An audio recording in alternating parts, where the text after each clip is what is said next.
जय माता दी। जय महाकाल। मैं राजगुरु जी महाविद्या आश्रम में आज एक बार फिर आप सभी का स्वागत करता हूं। आज मैं आप लोगों को एक अद्भुत जानकारी प्रदान करने वाला हूं, धूमावती साधना और उसके कुछ गोपनीय सूत्र। चाहे मैं हूं या अन्य और साधक हैं या आप हैं, हम सब कई प्रकार की साधनाएं संपन्न करते हैं अपने जीवन में, परंतु सफलता न मिल पाने के कारण हम निराश हो जाते हैं। हमें समझ में ही नहीं आता कि हम क्या गलती कर रहे हैं, आखिर हमारी साधना सफलता की तरफ क्यों नहीं जा रही है। और जो भी हम परिश्रम करते हैं उसके बावजूद हमें असफलता मिलती है तो हम निराश हो जाते हैं, और निराश होना भी एक स्वाभाविक गुण है। सफलता जिसे नहीं मिलेगी वो निराश नहीं होगा, चाहे मैं हूं या आप हूं। असफलता न मिलने का क्या कारण है और सफलता मिलने का क्या कारण है, आज इसी पे हम बात करेंगे।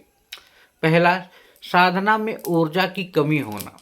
जिस साधक के अंदर साधना की शक्ति जो होती है, वाइब्रेशन होती है, एनर्जी होती है, अगर उसकी कमी हो और उसका समर्पण ना हो, आस्था विश्वास श्रद्धा ना हो, तो साधना में सफलता मिलना मुश्किल हो जाता है। इसी तरह दूसरा, साधना के गुप्त जो सूत्र हैं उसकी जानकारी ना होना। अगर हमें किसी भी साधना की गुप्त जानकारियां, जो गुप्त सूत्र हैं उसकी जानकारियां प्राप्त हो जाए तो हमें साधना में सफलता प्राप्त करने में कोई रोक नहीं सकता है। ये कहा जाए कि हमारी सफलता की जो संभावना है वो बढ़ जाती है। हम साधनाएं करते हैं महाविद्याओं में काली, तारा, छिन्नमस्तिका, धूमावती, खोड़सी माता, त्रिपुर भैरवी की, लेकिन होता क्या है, हमें पता ही नहीं होता कि उसके गणपति कौन है, उनकी योगिनी कौन है, उनकी यक्षिणी कौन है, उनके भैरव क्या हैं। जब तक हमें ये नहीं पता होगा तब तक हम उनकी साधना कैसे संपन्न कर पाएंगे। ऊर्जा पर हम फिर कभी चर्चा करेंगे। आज हम माँ धूमावती की साधना के बारे में चर्चा करेंगे, उनके प्रयोग के बारे में, जो उनके कुछ गोपनीय सूत्र हैं उसके बारे में चर्चा करेंगे।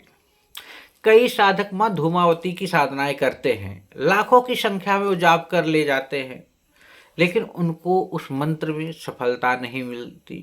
उस मंत्र की ऊर्जा, उसका वाइब्रेशन वो अनुभव नहीं कर पाते हैं, उनके कार्य सिद्ध नहीं होते हैं। इसलिए कई साधक धूमावती की साधना करते हैं और जब सफलता नहीं मिलती है तो या तो साधना को छोड़ देते हैं या तो दिग्भ्रमित होकर अन्य साधकों को भी वो भ्रमित करते रहते हैं।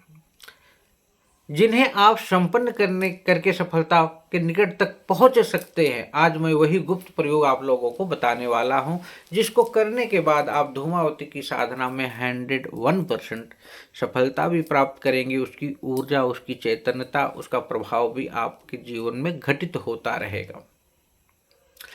पहला, साधना के पहले किसी भी दिन शमशान की मिट्टी होती ना, शमशान की जो मिट्टी है, शमशान की जो भस्म मिला लो।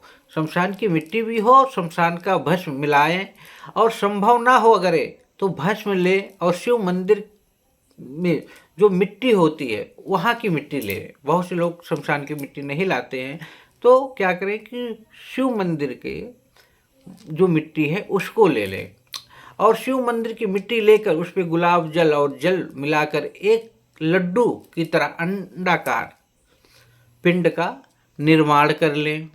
उसके बाद उस पर काजल होता है ना, काला काजल से धूम, जो उनका बीज मंत्र है वह लिखें, और सारी क्रिया यह जितनी भी करनी है रात्रकालीन है और एकांत कक्ष में ही करना है। भस्म और मिट्टी आप दिन में भी ला सकते हैं, लेकिन ये सब चीज़ें रात को ही लानी है। कभी कभी लोग कहते हैं कि माँ धूमावती की साधना घर में नहीं करनी चाहिए, नहीं तो कलह मच जाता है। ऐसा है, लेकिन हर प्रकार की साधना में नहीं। जब आप मारण, उच्चाटन, विदेशण किसी का कर रहे हो तो उसको घर से बाहर शिव मंदिर में करिए। अगर आप उसको सिद्ध करके अपनी इच्छाओं की पूर्ति, अपनी मनोकामनाओं की पूर्ति करना चाहते हो तो बड़े प्रेम से आप घर पे कर सकते हो। जो लोग डराते हैं, धमकाते हैं, ऐसा कुछ नहीं होता है। उसके बाद आपको यह प्रयोग करना है, लेकिन इसको घर से बाहर ही रखना है। प्रयोग के समय कक्ष में लाएं जब आपको प्रयोग करना है। उसके बाद दक्षिण की तरफ अपना मुख कर कर बैठ जाए और आसन जो होगा वो सफ़ेद वस्त्र का होगा। सामने चौकी पर सफ़ेद रंग का वस्त्र बिछाकर उस पर पिंड को जो आपने बनाया हुआ था मिट्टी का स्थापित कर दें। अब उस पिंड पर अक्षत फूल को अर्पण करें। जैसे कहा जाता है ओम धूम्र शिवाय नमः। ओम धूम्र शिवाय नमः उनके भैरव का मंत्र है। इस मंत्र का जाप करते हुए अर्पित करना है।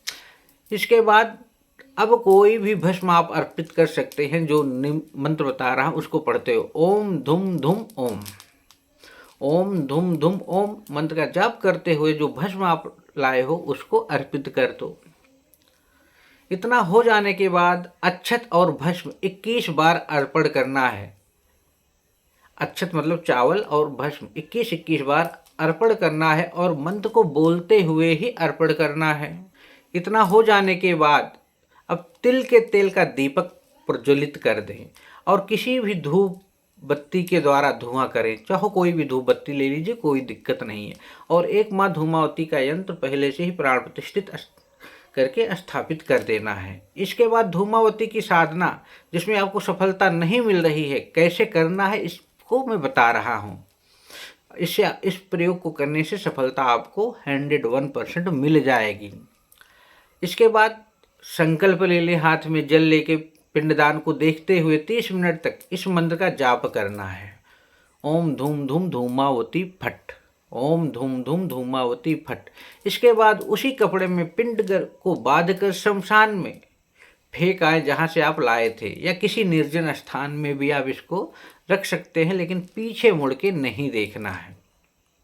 साधना के मध्य में कोई अनुभव हो या कोई डर जैसी चीज़ उत्पन्न हो तो डरना नहीं है, पीछे मुड़ के देखना नहीं है।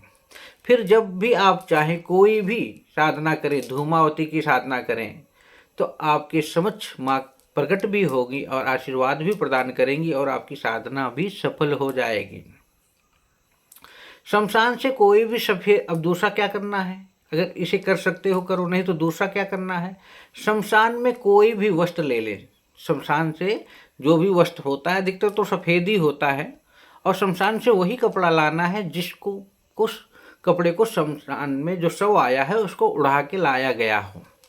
उस पर वही भस्म या कोयले के द्वारा जो मंत्र बता रहा हूँ उसको कपड़े पर बहते जल में बांधकर बहा दें या पीपल के वृक्ष के नीचे रख दें।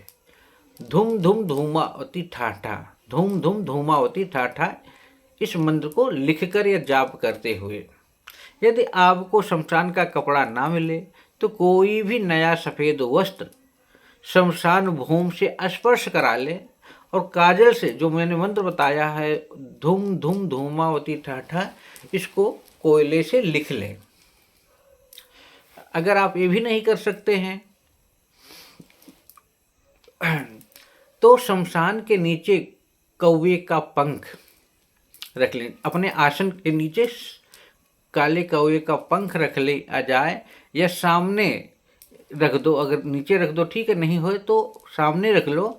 और इससे अगर आप धूमावती की साधना करते हैं तो उसमें सफलता की संभावनाएं बढ़ जाती हैं। यूँ तो कोई और भी कई सूत्र हैं, गोपनीय सूत्र हैं, लेकिन जो सूत्रों को, जिन प्रयोगों को मैंने अनुभव किया है, परीक्षित किया है, प्रयोग में लाया है, वही प्रयोग मैं आज आप लोगों को यहाँ बता रहा हूँ। ये जो मैंने प्रयोग बताया, बहुत से लोग बहुत से प्रयोग बताते हैं। हर साधक के अपने अलग अलग अनुभव होते हैं। तो आप जरूर इन 3 प्रयोगों में से कोई एक प्रयोग संपन्न करके अपनी इच्छाओं की पूर्ति कर सकते हैं। यह धूमावती का अनुभूत प्रयोग है। साधना में डर नहीं लगता, भय नहीं लगता। हाँ, मनोकामनाएं पूर्ण होती है। अगर कोई डराता है तो आपको बेवकूफ़ बना रहा है। तो आप साधनामय बनो, आगे बढ़ो। माँ धूमावती का यह अनुभूत प्रयोग जीवन के सौभाग्य को बढ़ा देता है। बहुत से लोग कहते हैं स्त्रियों को धूमावती की साधना नहीं करनी चाहिए। ऐसा कुछ भी नहीं है। सभी भी, कोई भी माँ धूमावती की साधना कर सकता है। कोई दिक्कत परेशानी हो तो हमसे संपर्क करो, हमारे महाविद्या आश्रम से संपर्क करें। जय माता दी, जय महाकाल।